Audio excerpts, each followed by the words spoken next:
Good morning students. तो कैसे हैं आप सब। मैं साहिल रावत, आपका इंग्लिश मेंटोर, स्वागत करता हूं बच्चों आपका आज की क्लास में। तो चलते हैं बच्चों सीधा क्लास की तरफ।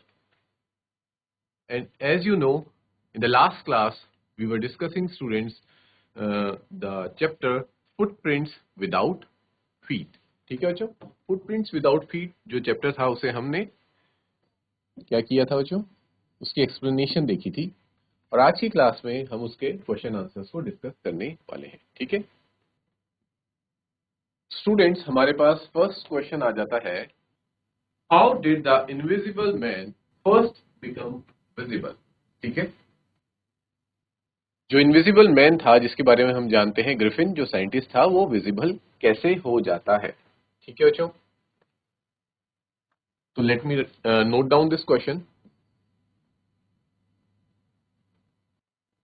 How did the invisible man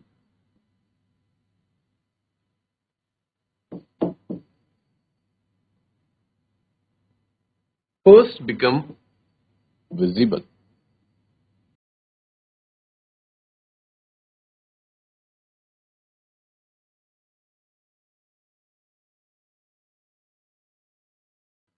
तो इसका आंसर डिस्कस कर लेते हैं students. Griffin was completely invisible until he happened to step in some mud.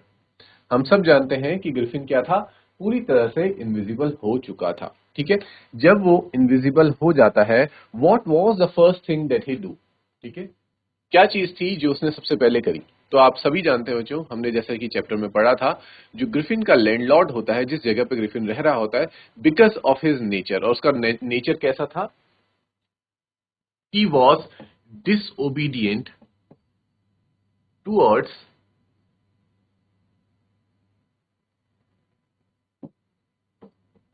law। ठीक है, वो कानून के प्रति क्या था, डिसोबीडियंट था, कानून को नहीं मानता था, जिसे हम एक और चीज कह सकते हैं, that is he was a lawless person. ठीक है, as it is written in your text book. ठीक है, लॉलेस पर्सन था वो, इस वजह से जो लैंडलॉर्ड थे उसे पसंद नहीं करते थे और उसको अपने घर से निकालने की कोशिश करते रहते थे बार बार। तो इसी चीज का रिवेंज लेने के लिए ग्रिफिन इनविजिबल होने के बाद सबसे पहले क्या करता है बच्चों, अपने लैंडलॉर्ड के घर को ही क्या कर देता है, सेट इट इनटू फायर। वो अपने ही लैंडलॉर्ड के घर पे क्या लगा देता है, आग लगा देता है। और जब वो आग लगा देता है, फिर वो वहां से बच करके भागने के लिए क्या करता है बच्चों, completely he gets completely naked. वो अपने सारे कपड़े उतार देता है और वहां से भागने लग जाता है, और इस तरह से वो इनविजिबल हो जाता है। क्योंकि अगर वो कपड़े ना उतारता तो लोग उसके कपड़े देख लेते, भले ही उसे ना देख पाते, लेकिन उसके कपड़े विजिबल रहते। ठीक है, और वो पकड़ में आ जाता, he could have got caught. That's why he removed all his clothes and started running. तो शुरू में तो वो इनविजिबल था, लेकिन दौड़ते वक्त जब उसका पैर गलती से किस में पड़ जाता है बच्चों, ही स्टेप्स इनटू सम मड। तो जो कीचड़ के निशान, या फिर हम कह सकते हैं जो मड के फुटप्रिंट्स होते हैं, वो फ्लोर पे दिखना, विजिबल होना शुरू हो जाते हैं, which cause him to leave footprints, जिस वजह से उसके पैरों के निशान पड़ने लगते हैं जमीन पर, एज ही वॉक, जैसे जैसे वो वॉक करता है। His footprints were seen by two boys। और उसके इन फुटप्रिंट्स को कौन देखते हैं बच्चों, टू बॉयज, दो लड़के उसके इस फुटप्रिंट्स को देखते हैं, who followed him as long as the prints were visible। जो कि उसे क्या करते हैं, फॉलो करते हैं। फॉलो यानी कि बच्चों हो गया पीछा करना, उसका पीछा करते हैं तब तक जब तक कि वो प्रिंट्स विजिबल रहते हैं। और आप जानते हैं बच्चों, प्रिंट्स हमेशा के लिए, अगर मान लीजिए आप कभी किसी मड पे पैर रख लेते हैं, तो उसके बाद जो उसके फुटप्रिंट्स होते हैं वो ज्यादा समय तक आगे तक विजिबल नहीं रहते, धीरे धीरे दे स्टार्ट फेंटिंग। ठीक है, वो धुंधले होना शुरू हो जाते हैं। On getting rid of them he went into a big London store.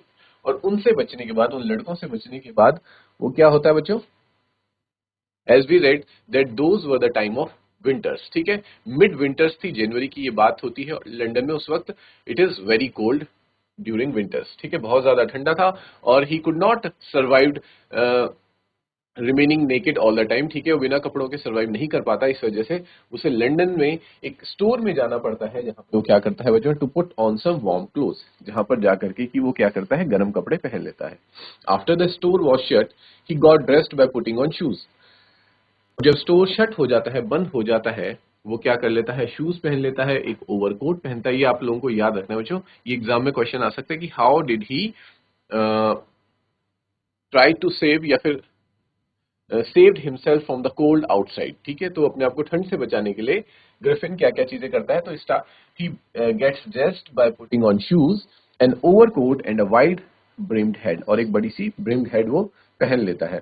This made him visible, जिस वजह से उसकी जो आप कह सकते हैं उसे गर्माहट तो मिल जाती, he gets warmth, but at the same hand he also gets visible, वो विजिबल भी होना शुरू हो जाता है टू द पीपल, जो लोग वहां पे दूसरे दिन आते हैं, who came to the work at the store, अगले मॉर्निंग में, नेक्स्ट मॉर्निंग में जो लोग वहां पे आते हैं उन्हें देख करके वो क्या हो जाता है, शॉक हो जाता है और वहां से भागने लगता है, और तब लोग उसको देख लेते हैं। ठीक है बच्चों, इस तरह से पहले वो इनविजिबल था और फिर कपड़े पहनने के बाद वो क्या हो जाता है, विजिबल हो जाता है। So this is the answer to your question कि how did the invisible man first become visible, कि वो पहली बार विजिबल कब होता है और किस क्या रीजंस थे उसे विजिबल होना पड़ता है। ठीक है बच्चों, is this clear? Okay.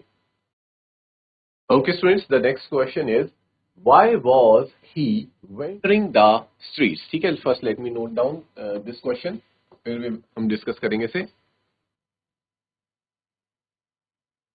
Why was he wandering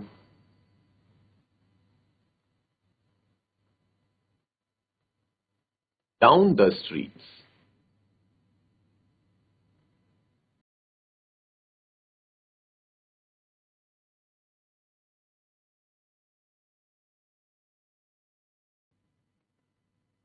तो इसका आंसर, इस क्वेश्चन का मीनिंग है बच्चों कि वो स्ट्रीट्स में यानी कि लंदन की सड़कों पे क्यों भटक रहा था। वेंडरिंग का मतलब ही होता है भटकना। ठीक है, एक होता है वॉकिंग। ठीक है, अगर आप नॉर्मल वॉक कर रहे हैं, ठीक है, घूमने जा रहे हैं, तो that is called walking, brisk walk, हम ये सारी चीजों से कह देते हैं। लेकिन वेंडरिंग का मतलब होता है कि that you are walking without any purpose, क्योंकि जब आप वॉक कर रहे हैं तो आप मे बी एक जगह से दूसरी जगह जाने के लिए वॉक कर रहे हो सकते हैं, या फिर you are just walking for the sake of your health, अपनी हेल्थ को अच्छा करने के लिए आप वॉक कर रहे होते हैं। लेकिन वेंडरिंग का मतलब होता है that you are walking without any purpose, आपका कोई उद्देश्य नहीं है, बस आप ऐसे ही इधर से उधर भटकते जा रहे हैं, दैट इज कॉल्ड वेंडरिंग। ठीक है बच्चों, तो वेंडरिंग का मतलब होता है भटकना।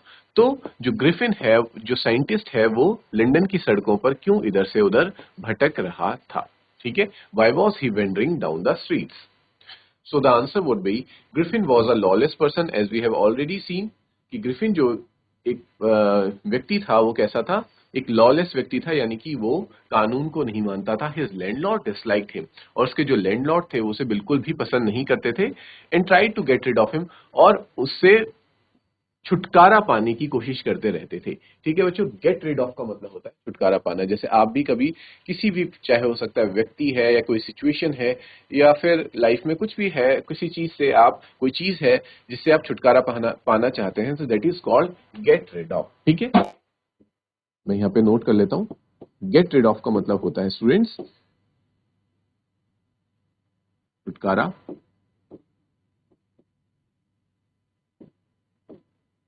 पाना। जैसे कि इसको अगर आप सेंटेंस में यूज करना चाहें तो आप कह सकते हैं कि I just wanted to get rid of her, that's why I did not told her that I am coming here. ठीक है, मैं उससे छुटकारा पाना चाहती थी, इसलिए मैंने नहीं बताया कि मैं यहाँ आ रही हूँ। ठीक है, इस तरह से आप सेंटेंसेस बना सकते हैं, फॉर्म कर सकते हैं। इन रिवेंज, क्योंकि जब उसका लैंडलॉर्ड उससे छुटकारा पाने की कोशिश करता है, ग्रिफिन उसका रिवेंज लेने के लिए, रिवेंज आप ऑलरेडी लास्ट क्लास में बता चुका हूं बच्चों, रिवेंज होता है बदला, उसका बदला लेने के लिए। रिवेंज को और क्या कह सकते हैं स्टूडेंट्स? वेंजियंस। ठीक है, जिसे हम क्या कहते हैं? प्रतिशोध।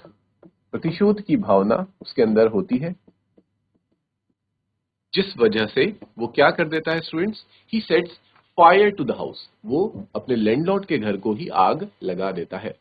ही had to remove his cloth to get away, और फिर क्योंकि जब वो वहां से भाग रहा होता है ताकि वो पकड़ा ना जाए, उसे क्या करना पड़ता है? अपने कपड़े उतारने पड़ जाते हैं, विदाउट बीइंग सीन, ताकि लोग उसे ना देख सके।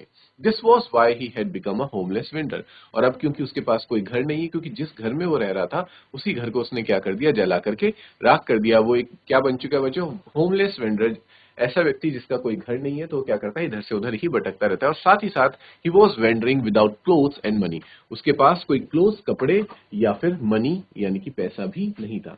ठीक है बच्चों, क्योंकि जब he was not wearing clothes so how could he carry the wallet, तो वॉलेट कैसे कैरी करता। और उस वक्त क्या होता है बच्चों, ऑनलाइन ट्रांजेक्शन्स वगैरह नहीं थी, तो फिर उसके पास कोई कैश, कोई clothes, he was having nothing with him. ठीक है, तो ये हो जाता है बच्चों इस क्वेश्चन का आंसर, आप नोट कीजिए इसे, then we will see the next question.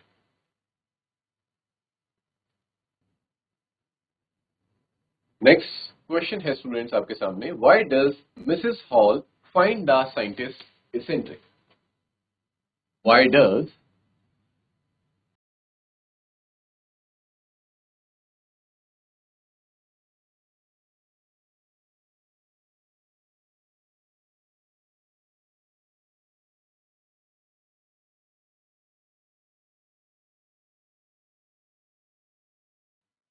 why does Mrs. Hall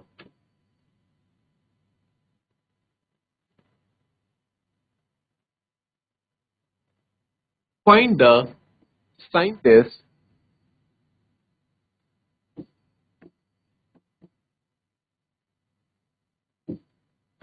eccentric। Mrs Hall को आप बच्चों जानते होंगे, ठीक है, हमने चैप्टर रीड किया था लास्ट क्लास में।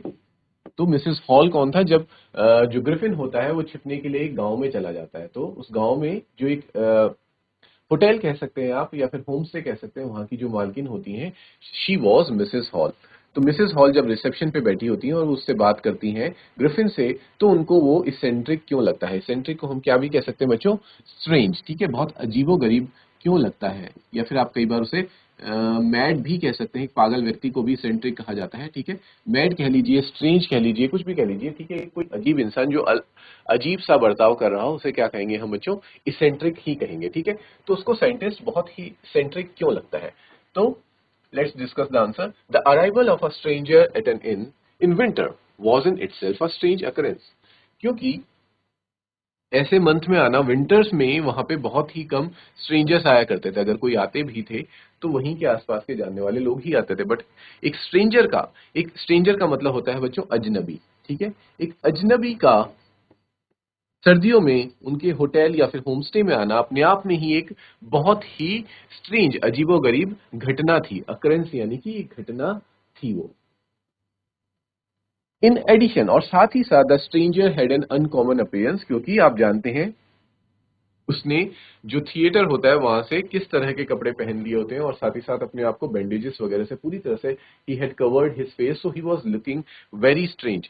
अनकॉमन अपीयरेंस भी उसको कह सकते हैं। अनकॉमन अपीयरेंस का मतलब होता है, अपीयरेंस बच्चों होती है आपकी दिखावट की आप दिखने में कैसे हैं, और कॉमन अपीयरेंस का मतलब होता है जैसे सब लोग दिख रहे होते हैं वैसे ही कॉमन अपीयरेंस होती है। लेकिन अगर कोई बहुत ही अलग दिख रहा होता है तो उसे हम कहेंगे he has a common appearance. तो उसकी एक अनकॉमन सी अपीयरेंस थी। In spite of Mrs Hall's attempts to be friendly, Mrs Hall कोशिश करती हैं कि उसके साथ क्या कर सके, दोस्त की तरह व्यवहार कर सके, लेकिन he would respond in a cold manner, लेकिन वो उनको सारे जवाब कैसे दे रहा होता है, बहुत ही रूडली तरीके से उनको जवाब दे रहा होता है, बहुत ही सख्त तरीके से उनसे बात कर रहा होता है।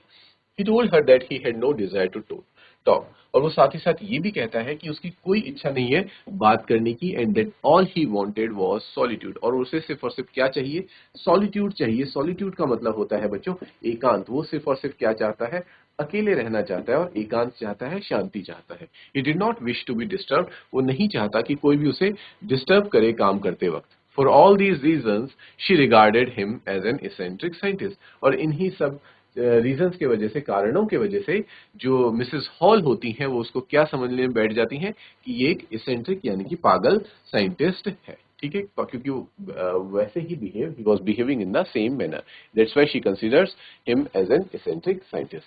तो ये आंसर क्लियर हो गया बच्चों आपको। So note down this question and this answers, then we will move to the next question. So now the next question is, students, what curious case occurs in the study। ठीक है, जब वो वहां पे आ जाता है, जो ग्रिफिन है उस होटल में रहने लग जाता है, मिसेस हॉल के होटल में रहने लग जाता है, तो एक दिन क्या एक अद्भुत सी घटना वहां पे घटित होती है। तो जानते हैं बच्चों कि क्या ऐसी अद्भुत घटना थी जो वहां पे हुई थी। और जैसे कि हम चैप्टर में ऑलरेडी रीड कर चुके हैं, तो it would be very easy for you to understand. ठीक है, आप लोग जानते ही होंगे कि उस दिन क्या हुआ था वहां पे। तो एक बार इस क्वेश्चन को देख लेते हैं। then we will discuss the answer. What was the curious case that occurred in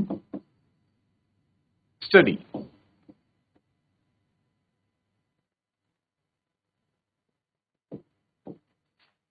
So the answer would be a clergyman and his wife were awakened by noises in the study very early in the morning. ठीक है बच्चों, वहां पे उस hotel में और कौन रह रहा था बच्चों? एक क्लर्जीमैन रह रहे थे अपनी वाइफ के साथ, वो भी वहां स्टे कर रहे थे।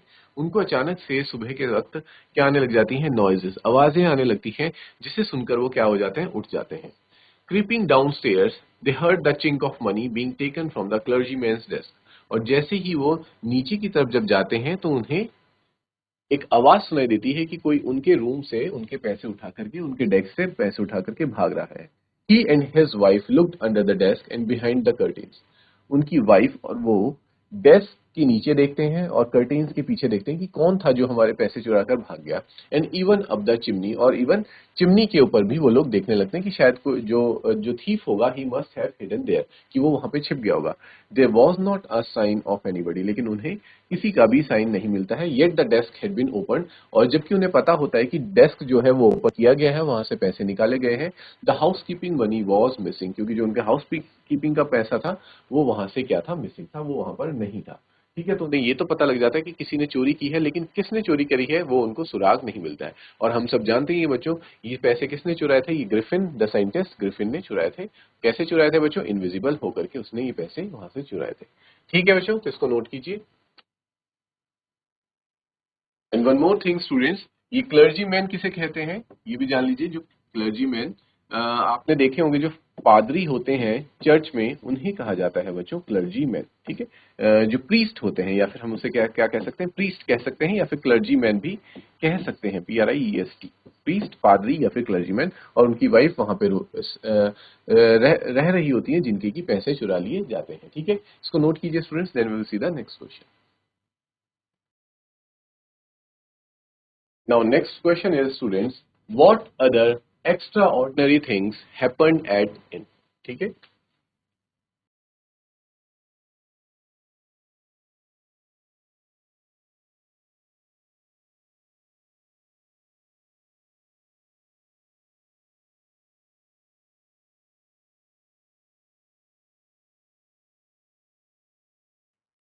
what other extraordinary things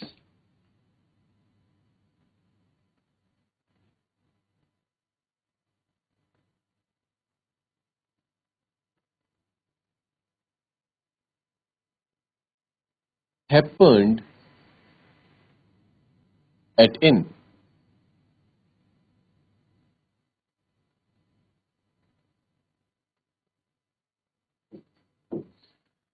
इसका मतलब है बच्चों कि होटल में एक तो आपने ये वाला केस जान लिया कि जिस तरह से क्लर्जी मैन और उनके वाइफ के रूम से डेस्क से पैसे चुराए जाते हैं। एक तो ये चीज हो गया, this is the first case. और उसके बाद और क्या क्या अलग अलग असामान्य घटनाएं वहां पे होती हैं, जिसको हम कह रहे हैं एक्स्ट्रा ऑर्डिनरी थिंग्स। ठीक है, एक्स्ट्रा ऑर्डिनरी हो जाएगा बच्चों असामान्य गतिविधियां या फिर घटनाएं क्या होती हैं?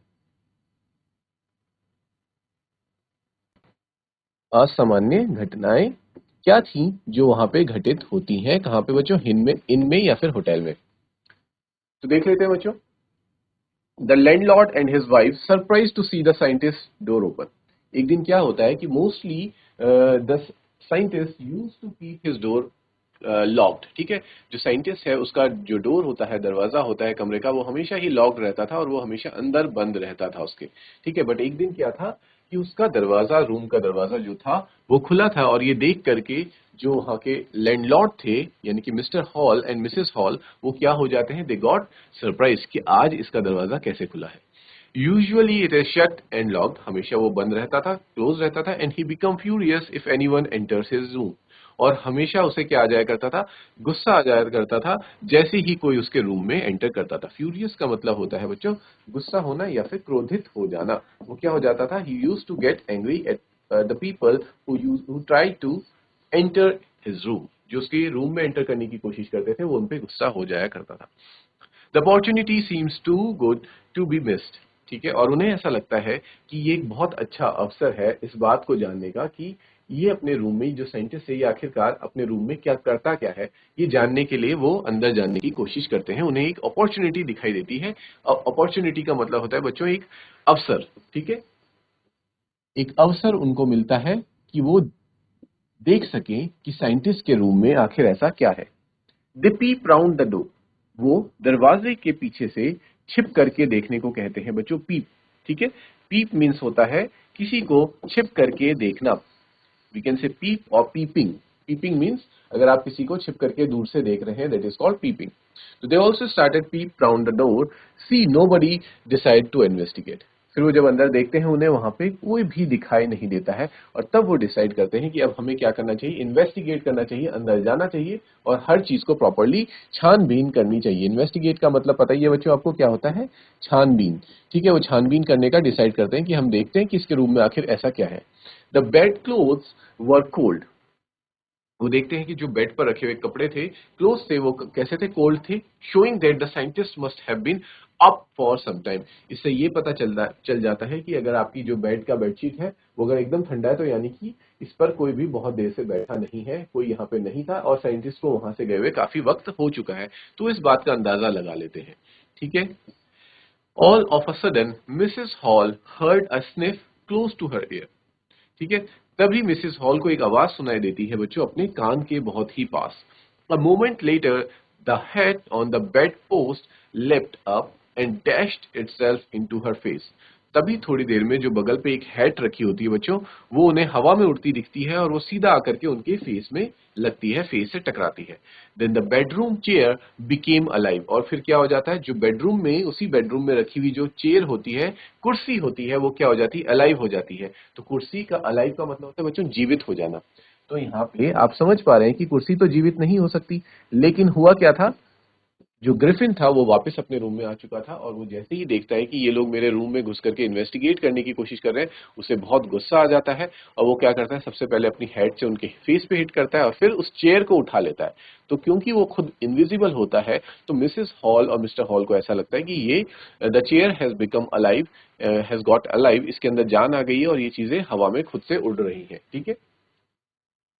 Surprising into the air it charge straight at her, और हवा में जैसे ही वो होती है थोड़ी देर बाद वो क्या करती है, वो उनकी तरफ उड़ती हुई आती है, ठीक है। तो उसको कहेंगे charge straight at her, legs foremost, और उनके जो चेयर के पैर होते हैं वो आके उनसे टकराते हैं। She and her husband turned away in terror, the extra ordinary chair push them both out of the room, और जैसे ही वो वहां से बच के भागना चाहते हैं, जो चेयर होती है बच्चों वो उनको पुश करके, धक्का दे करके रूम से बाहर निकाल देती है। And then appear to slam and lock the door, और फिर उन्हें ये महसूस होता है कि जो दरवाजा है वो स्लैम कर दिया गया, यानी कि पटक के बंद कर दिया गया और उसके बाद लॉक भी कर दिया गया। Mrs hall almost fell down the stairs in hysterics, और जब ये सारी घटनाएं हो रही थी तो मिसेस हॉल डर के मारे, और जो पुश ग्रिफिन ने उन्हें दिया था, जो धक्का दिया था, उस वजह से मिसेस हॉल सीढ़ियों से नीचे भी गिर जाती हैं।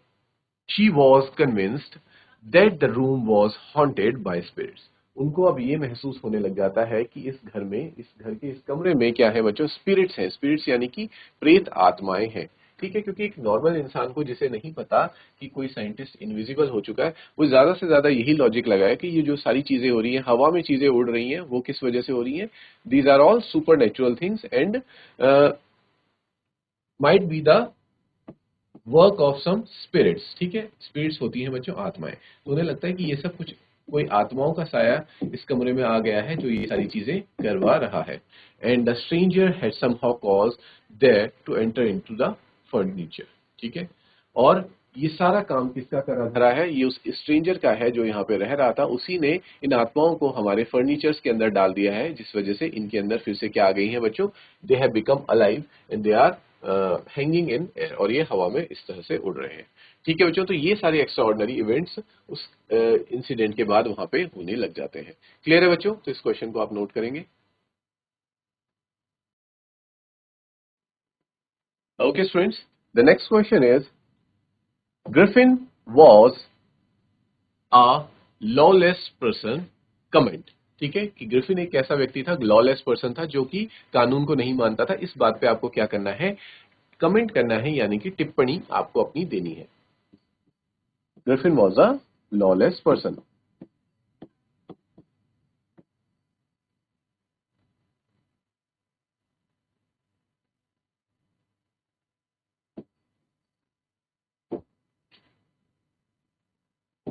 Comment over it.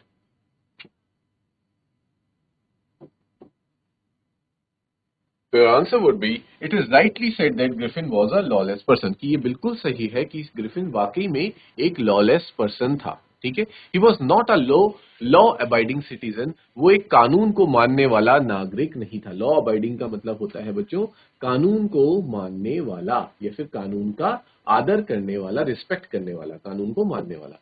सिटीजन वो नहीं था।